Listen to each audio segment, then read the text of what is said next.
こんにちは。ISEP Ust チャンネル第11回の放送です。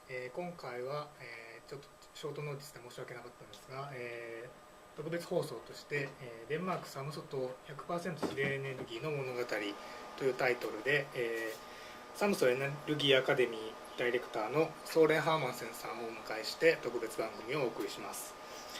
本日は約1時間程度の予定をしておりまして、最初に20分程度ソーレンさんから今回の旅の目的、来日された目的を少しお話しいただいて、その後サムソ島 100% 自然エネルギーを実現したすごい先進的な地域なんですけれども、それがどのように達成されたのかについて、全体的なお話をいただきます。その後に写真などサムソ島の写真などを交えながら、いろいろ質疑応答とかもしていきたいと思います。というわけで、本日司会は ISEP 研究員の古谷将太と、コーディネーターの本城須磨がお送りします。ちなみに僕は4月末までデンマークのオールボー大学というところにおりまして、ソ連はそのオールボー大学のアソシエイトプロフェッサーでもありまして、すごく今回迎えることができて嬉しいです。I'm very happy to welcome you here. Thank you very much. ちょっと今回は予算等のとか準備の都合がありまして、全体的な放送は英語でお送りしますが、ポイントポイントでできるだけ僕が日本語に翻訳したいと思います。というわけで、まずはじめにソ連をご紹介したいと思います。I will introduce you now. You are director of Samsø Energy Academy, and you have engaged in to transform Samsø Island into 100% renewable energy. And I'll ask you now, what is the purpose of this time you come to Japan? Well, I was invited by the Danish embassy here in Tokyo because His Royal Highness, the Danish Crown Prince, was visiting Japan to show his sympathy with the people of Higashi Matsushima and Nobiru with the devastated area from the tsunami, and he was handing over donations from Denmark to help the people out there. And after this, we were supposed to have kind of an energy conference where we were going to talk about the possibilities of making changes and introduce a green development or green rebuild or reconstruction of the areas in the devastated areas. So my purpose this time was to kind of help the process of getting started again with the rebuild of the tsunami areas. ということで、今回はデンマーク大使館との関係で被災地の東松島やノビルの地域にデンマークの皇太子が非常にその地域にシンパシーというか気持ちを伝えたく、また寄付を復興のための寄付を直接渡したいということで、今回はそれに関連して、ソ連にも来ていただきました。それで、それに加えて、あとは今後のその復興や、グリーンな発展に向けて、デンマークがどのように日本と協力していくことができるか、そういった新しいプロセスのスタートにどういった、ヘルプというか支援ができるかということを、話しに来たということです。Then, now you can talk about Samsø Energy Island. Thank you. Yeah. Well, my background is I'm actually a farmer. You can see I have some really big hands and I can work very hard. Yeah. So I'm from a farming background and I'm from Samsø, from this island in Denmark, and therefore I have a very big sympathy for the life of the island, and I think that keeping this community alive is one of the main purposes of my job. But the other thing is that in Denmark we decided, like in 1985, not to have nuclear power. So this decision led to kind of a green development in Denmark, because if we were not going to have nuclear power, then you could say that we would then have to do something else. And the things that we had to do was to focus on biomass, which we had a lot of, and then wind and solar, the potential renewable energy sources, and see how much we could introduce in the energy mix when we also used coal and gas and other things apart from nuclear power. We had quite a progressive development up till the 90s, mid-90s, and then the Minister of Environment, Mr. Svend Auken, he decided to have a competition to find a place where they could demonstrate like a 100% transition to renewable energy. And he would like to have an island because it was easier to measure and monitor everything happening there, because you could easily monitor export and import. And we sent in a proposal, or like a master plan, and we were so fortunate to win this and be the Danish energy island. So my story kind of starts in 1998, where I was the first staff of the Samsø Energy office, and we were then supposed to be leading this process towards 100% self-supplied renewable energy community 10 years after. So the time span was a 10-year process. I don't know if you want to translate some of it, or I do want me to continue speaking, because I can speak a lot.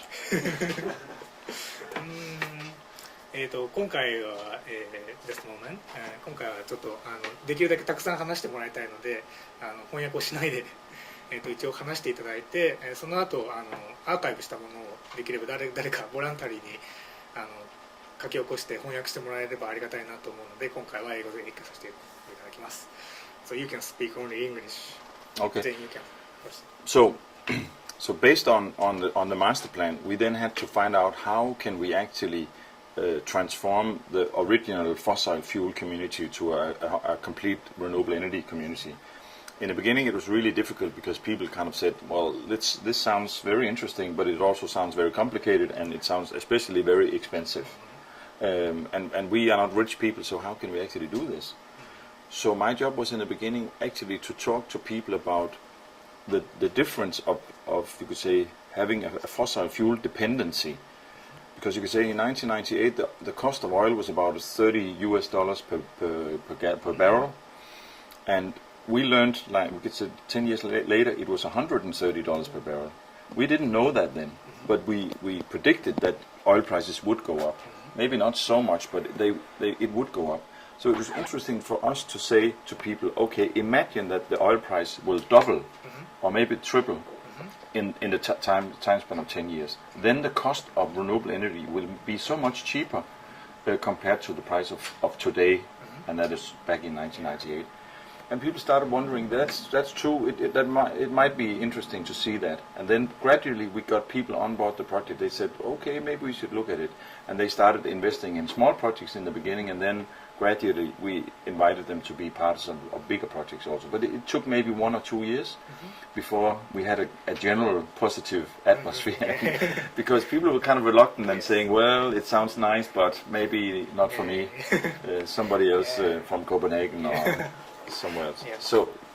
So I have a few slides here just indicating what we have been doing here. So the status in 10 years time is that we have, you could say the basic development was to say we want to have the prime production from biomass, from wind power, and from solar energy. These are the normal, you could say, the regular energy sources we have. And based on that, we used to have quite a lot of oil furnaces in private houses. We could exchange them with district heating. And then we established, like you can see on the slide, we established 4 new district heating plants. And these 4 district heating plants are today producing 75% of all heating from renewable energy sources instead of imported oil. And this is really good because we have the resource. It's from biomass, and the biomass is from straw from farms, and it's from wood chips from the forest. I mean, like here, you also here in Japan, you have straw from rice fields, and you have wood chips from forest. You could, or maybe even waste actually. So district heating was a new technology on Samsø, and we needed this to happen so we could transform this. I mean, it's sometimes it's a matter of introducing infrastructure, and we had to dig down pipes so we could pump around the hot water to all the houses. So we have more than 50% of the houses are today connected to district heating, and all in all, 75% of all heating is produced from renewable energy sources. Then the other thing was wind power. We had a few small wind turbines on the island, and we were then introducing megawatt wind turbines, like really big wind turbines. And a lot of people said, no, we cannot have big megawatt wind turbines. Maybe the island will flip over, or it'll drift away because they're so big, the turbines. So we had to discuss what they look like, and we made computer animations and visualization and showed people this is how it will look in the future. And they had a lot of concerns about birds and nature, environmental impact and scenic pollution and all these sort of things. So we had to debate why and how are we going to have these turbines. In the beginning we talked about I as a person have an electricity consumption. Do I want it to come from a coal-fired power plant and produce a lot of CO2, or do I want it to have it from a wind turbine, producing no CO2? And the choice was easy. Most people said, I want it from a green source. Yes. That's nice. Okay, then we also need to have some wind turbines. Yes. So that was a good it's a good argument, because I think we have to have this lively discussion with people. Say, you consume energy, then you must also be responsible for the production. Yeah. So we said to them, where do we put them then? Okay, nearby where you live. People sometimes you hear people say far away, out in the sea somewhere, far away from my house, not in my backyard. That is normal trick. Where we said to them, no, it has to be very near where you live, because you also have to own it. And we asked people to invest in cooperatively owned wind turbines. And this actually resulted in a very funny thing, that people felt much more attached to the wind turbine. They said, it's a nice wind turbine. Yeah. It looks good. Yes. And the sound of the wind turbine is like money in my pocket. Because I own it. And then this very simple psychological effect was so obvious that we actually we didn't see any problems in the installation of the wind turbine. I've seen so many other projects have a lot of discussions, and actually people getting very angry about this because they don't like them. They hate the wind turbines, and they claim that they kill a lot of birds and they do all sorts of things. I have a little story about this actually. Is that okay? Okay. Sometimes we have Japanese visitors in Samsø. Yes. And they ask the same question, all of them. What about the bird problem, they say. Yeah. And I said, what problem? Yeah, the killing of birds. The wind turbines will kill a lot of birds. Just when they're hit by the blades turning. Yeah. I said, that problem. I said, okay. And then I tried to have a sense of humor. And sometimes the Japanese don't really get that, and I feel a little bit guilty also, because I tried to trick them. And I said, we have an appointment with a local restaurant, and we send the young waiter out there and to collect all these sliced birds and serve them as a special dish. And then I said, no, that's not true. And of course, it's not true. That's a very Danish joke. Yeah, it's a very Danish joke, but the Japanese people understand it when I explain it. Say there's no dead birds, and if you can choose any of these turbines, we can go out there, and if you're in a diameter of like 300 meters, find one dead bird, I will pay for the lunch, and I'll even treat you beer also. If you find a dead bird, and I've never had to pay any beer yet, because there's no dead birds. Yeah. And then the last thing, all these 15 turbines, they are producing all the electricity we need on a yearly basis, which is about 25 million kilowatt hours per year. So this is a big production. We have from here to the mainland, we have actually a grid connection, a cable connection. So we can also export electricity. And this is very good because we also introduce offshore windmills. So we have 10 very big offshore wind turbines. Each one is 2.3 megawatt. So the total capacity is 23 megawatt, and they produce about 80 million kilowatt hours per year, which is a lot of energy. Yeah. It is equivalent or similar to the complete transport energy, including ferries and tourism. We have about 500,000 tourists every year, and their energy consumption is also included in the production from the offshore wind turbines. So you could say that's compensating, because we are not using this directly in the system. We are exporting all this electricity to the coal-fired power plants, and by then we reduce the CO2 emission. So to say our carbon footprint is then carbon negative. Oh. So each citizen of Samsø has an emission of minus 3.7 tons per capita per year. Very good. Very good. So it's actually quite successful, and this is also why it has happened. Of course, this leaves us. We haven't solved the problem really because we are compensating for the transport. But this is a new project. We are looking into transportation, and we are actually introducing a gas ferry, gas-driven ferry based on nature gas or biogas from farm manure. And we will have this ferry will be built within the next year and introduced maybe in 2012-13 around that area. So that'll solve a lot of the transport energy we have already today. And then we are waiting for you guys in Japan to give us electric cars. Yes. So we can transform the fleet of public and private cars into electric cars or other sources also. So and you could say we have the energy from the offshore wind turbines. Yeah.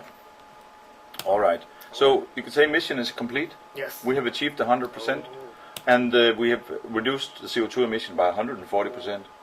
But that's due to the big export. Yeah. And then we have invested about 420 million Danish kroner, which is equivalent to 78 million US dollars. And you have to bear in mind there's only 4,000 people living on the island. So it's a big investment per capita. But it's all bank financed, which means that the savings or the lower cost of green energy is paying for the interest rent of the bank loans we had to make these investments. So you could say already here in Denmark, anyway, it's profitable to invest in green technology. That is maybe because we have relatively high energy prices. But I think it would be profitable also in other countries if we had kind of an overall budget for it. But many people claim that wind power is too expensive. It's cheaper to have it from nuclear power and from other power. But that is, I mean, due to a different way of pricing 1 kilowatt hour from a utility somewhere. I mean, cleaning up after the Fukushima now will cost a lot of money. Is that included in the price for nuclear power produced kilowatt hours? Yes. Because that is what we do for wind power. We have to include the building and the reconstruction of a wind turbine in the total price. So it's a lot of money invested. I think I have to say something. This is the island. Samsø is about 30 kilometers from south to north. And actually the fun thing is that it's actually two communities. Down here you have the southern community, which is one group of people. They have their own dialect. They are highly educated and intelligent and smart people. And up here we have a little civilization of 500 people, and they are not very developed. They are they speak a different dialect, and they behave very different from the rest of the civilization. I have to say that I live down here in the south. So you are smart. You're smart. Well, of course, they think the same. These people, they think the same about the people from the south. And just to say that we discovered in the process that people are very different. And actually, in a small place like Samsø, you can have two cultures, where you have to talk to people in two different ways, because they listen and hear things in a different way. Even, I mean, from here to here, and that's only 15 kilometers apart from these two places. And they want to be heard also, because people who live here, they think that all the decisions are made here centrally in the little steering committee in the municipal building and the mayor's office, and they don't listen to what they need up here. And it tells me that we have to be very careful about how we communicate, because the next door village might think that what they do in this village is different from what we can do, and they are treated in a different way also. So we have to include people in the discussion and ask them to participate in the most, I mean, democratic way you can, and then tell them, if you want something, you have to come up front and speak your interest of the project, and you can be invited to participate in it. Because if you take it for granted, people are doing things like this, it will fail.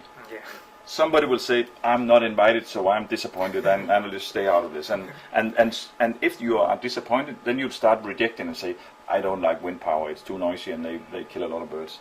So you have to include people instead of excluding people. And you have to go from top down to very much bottom up in the approach when you speak to people. So this is mainly what we have done to communicate this. Samsø this is Denmark. So you can see that we have made this perfect circle around Denmark. For those who don't, Copenhagen is over here. This big over here is Sweden, and down here we have Germany, down the south here. So this is Denmark, and Samsø is, you can see, right in the center of Denmark. That's obvious. Yes. We are the most central place in Denmark, and this is Europe, the European Union. You can see with Spain and Italy and Greece over here in Turkey, and Turkey is not really a good member yet, but they will be soon. If you make a perfect circle around Europe, you could see Samsø is right in the center of Europe. Yes. We are the best project of Europe also. This is the Earth. As you can see, we are the center of the Earth. I think maybe you thought that Japan was the center of the Earth. And it is also. Yes. Because my point here is that we saw the climate top meeting in Copenhagen. And it didn't go wrong, but they didn't make an agreement. Because a lot of people met, and there was a lot of network discussions, and a lot of people met because they were interested in the process. But the governments or the presidents, they couldn't make a contract. But I think we could, because we then discovered that, okay, they cannot do it in a global context. So then we have to go back and do it in a local context. Because this is where things happens. The real action happens at home. So I'm responsible for my next intelligent move towards a greener world.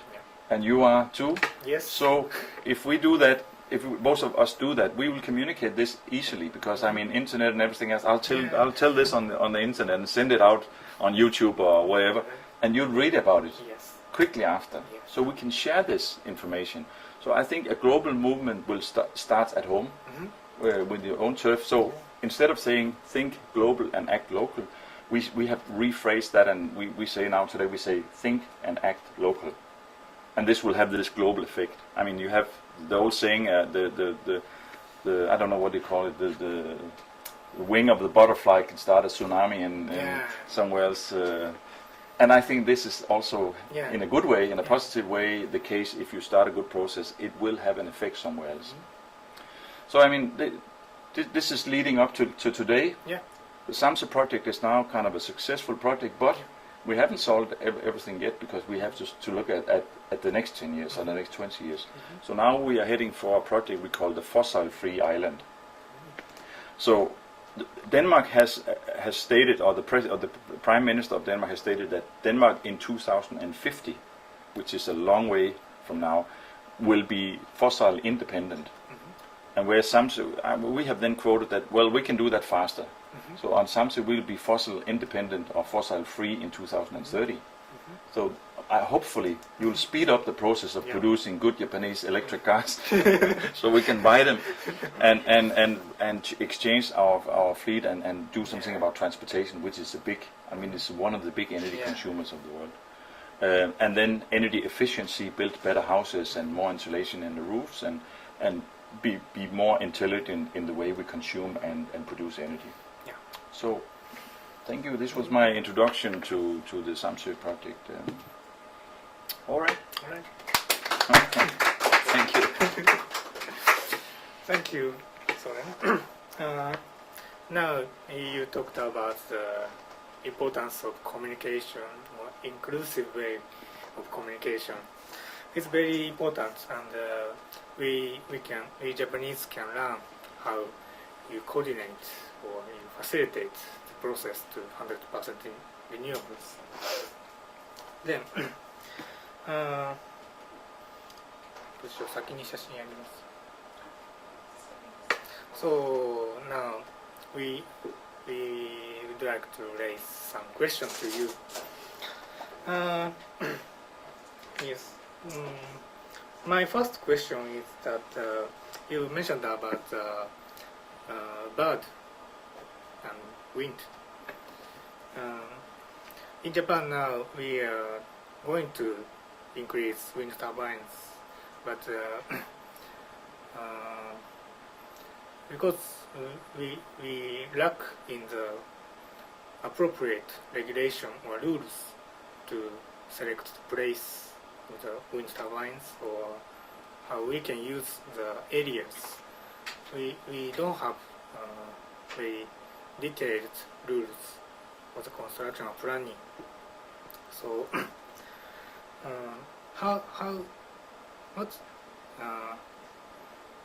I heard that Denmark has very kind of strict regulation kind of a construction. And how do you choose the place of wind turbine?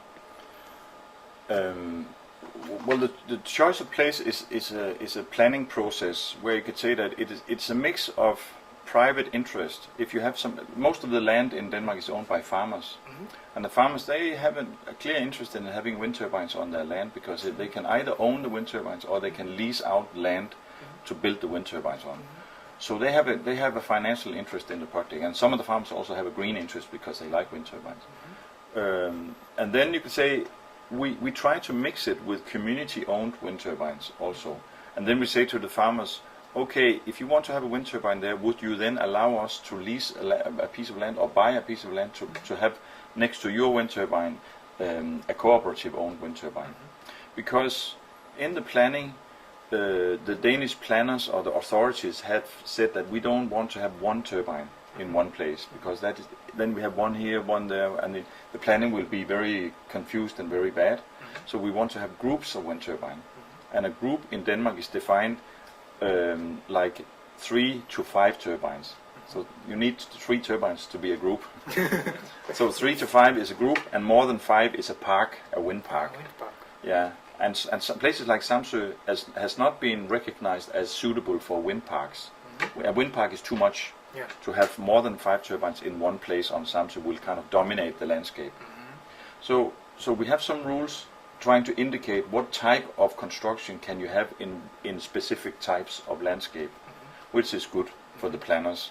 And then we as advisors already know that in this area we can only go for like 3 to 5 turbines, and then we can see if we can coordinate to put the turbines in a place where it doesn't harm the nature. It is not near the coast, so it will spoil the horizon, or it's not near migrating bird migrating routes, and there's a lot of things, and we ask the biologists and the nature people about their advice in the planning, and they can actually say no.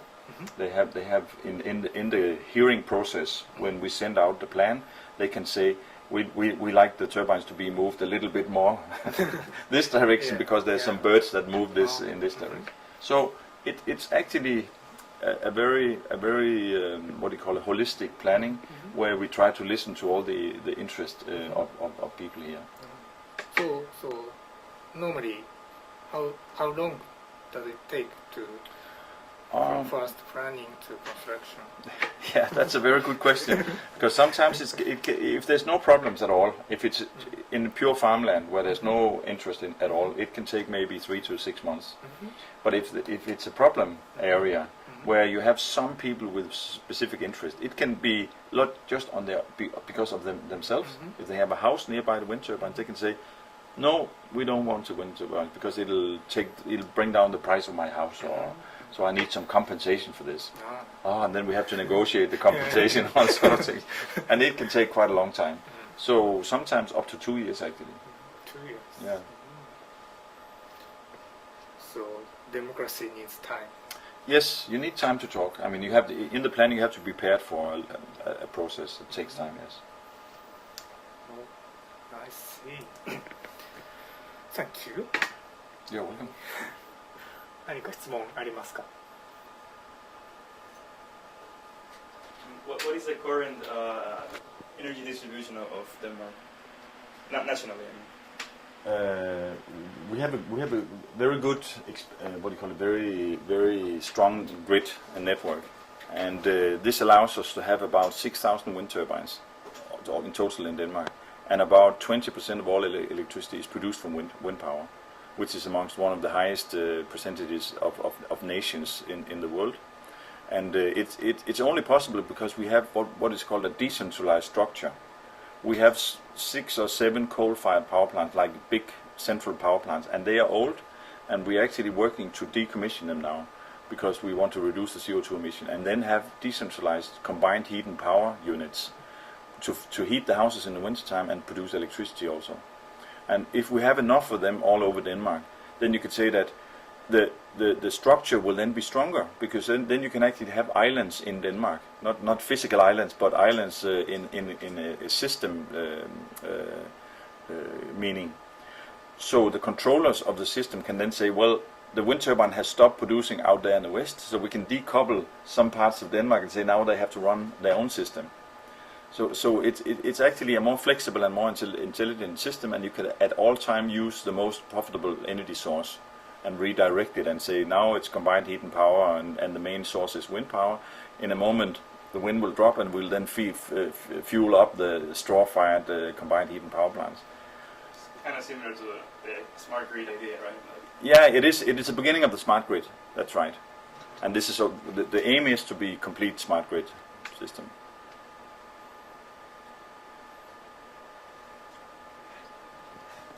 So I read your academy's report. So district heating system is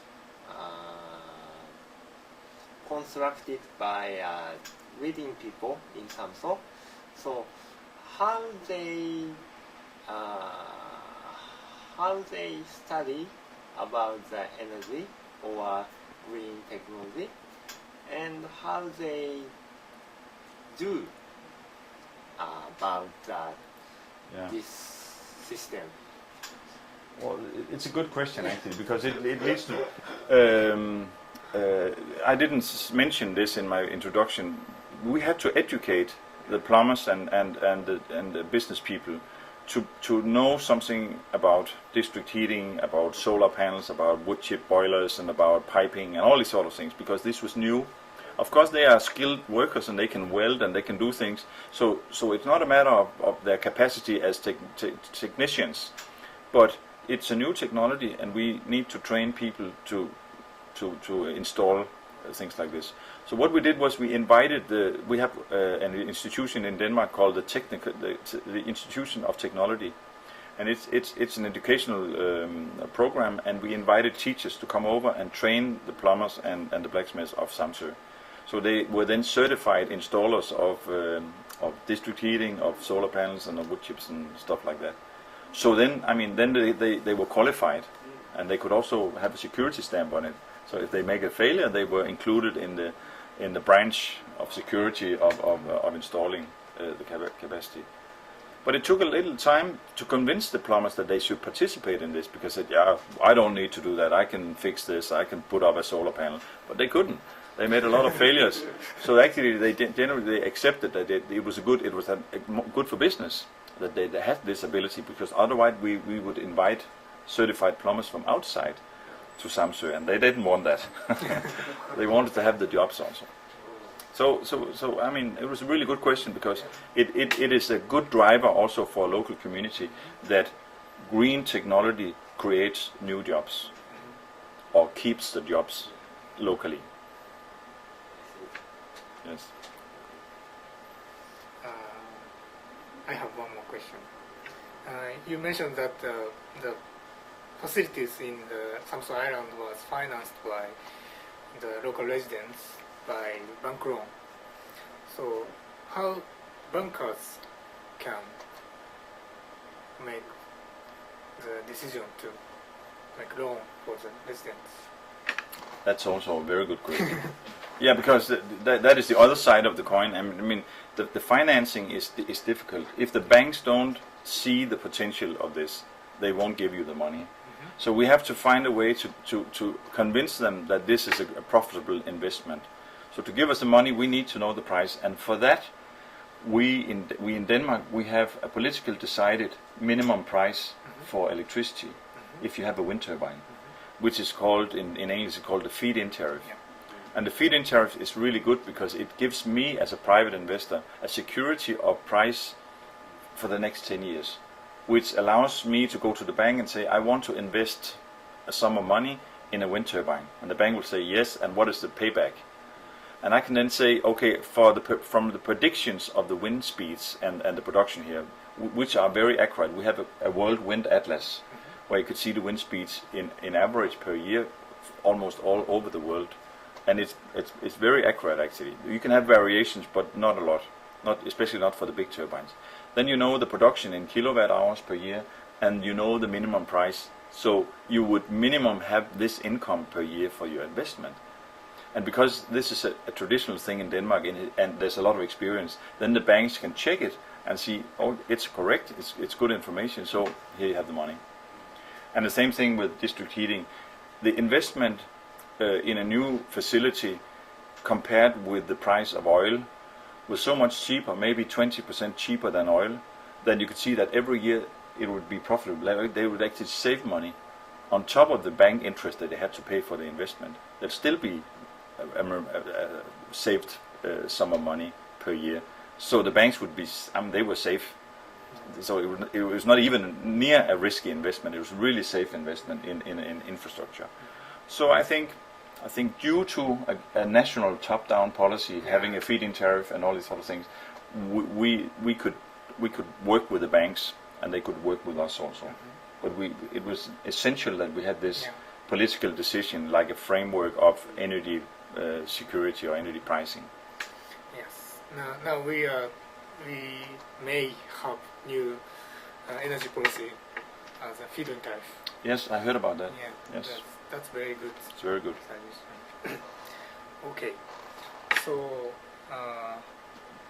can we go to the photo show of Samsø Island?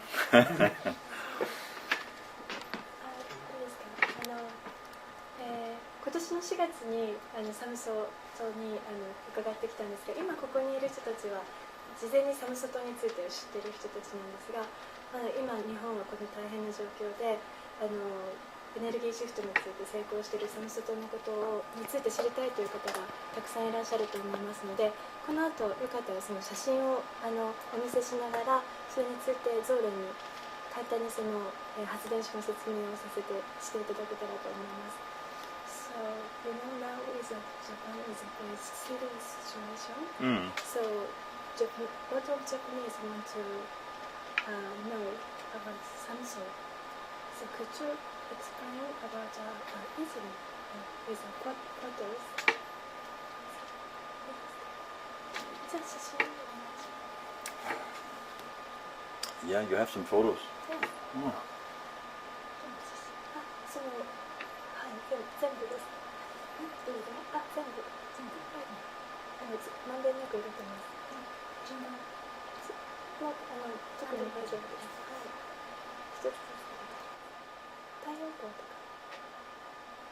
いいですか？こっちに来ないからこっちの郵送で見てもらって。そうですか。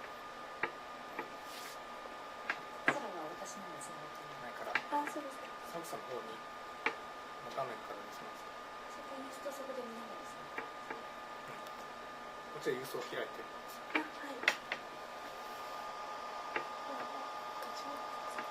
This is now broadcasting. Yeah. This is a couple of people who have invested quite a lot of money in their energy system. It's a solar panel on the roof producing electricity, and they were some of the first movers, and they invested quite a lot of money in this. So you could say that, and they have invested in their own infrastructure. So they didn't invest in wind power, but they invested in solar panels to produce their solar panel. Yeah.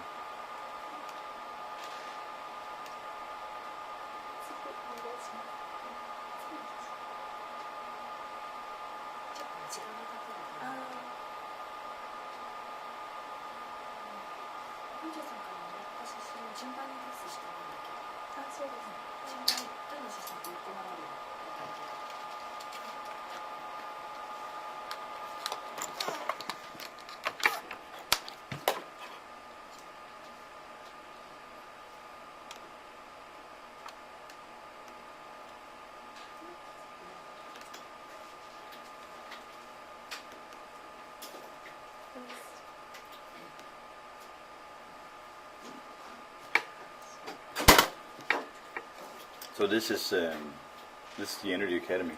Yes. The building. Yeah. Yeah. We were so fortunate after the project. We